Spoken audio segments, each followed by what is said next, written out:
खैरवा गांव और ठाकुर की हवेली। राजस्थान के एक दूर दराज गांव खेरवा में एक बहुत पुरानी हवेली थी, जिसे लोग ठाकुर हवेली वन के नाम से जानते थे। ये हवेली अब खंडहर बन चुकी थी। छत की कई टाइलें गिर चुकी थीं, खिड़कियां टूटी हुई थीं और दीवारों पर काई जम चुकी थी। दिन में भी हवेली को देखकर लोगों की रूह कांप जाती थी। कोई भी उसके पास नहीं फटकता था, खासकर सूरज ढलने के बाद। गांव के बुजुर्गों का कहना था कि इस हवेली में एक चुड़ैलान का कब्जा है।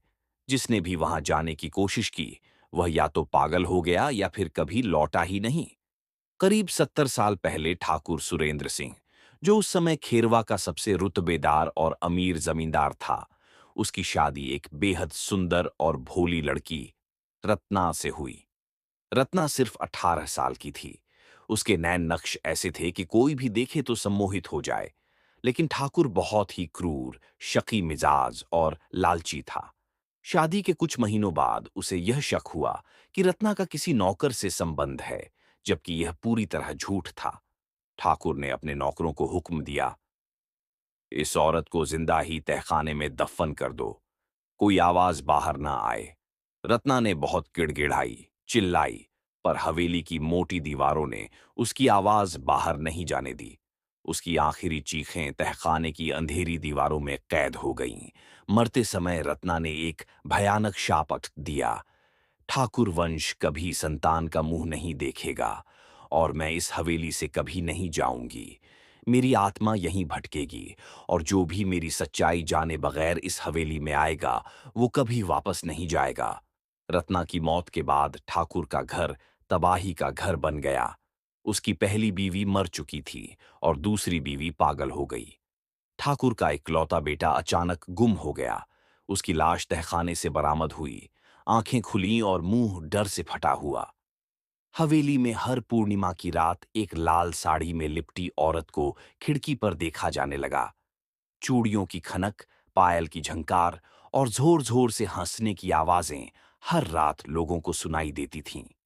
गांव के कुछ बच्चों ने बताया कि जब वे हवेली के पास से गुजरते हैं, तो कोई औरत उन्हें पुकारती है, आजा बेटा, मैं तेरे लिए मिठाई लाई हूं।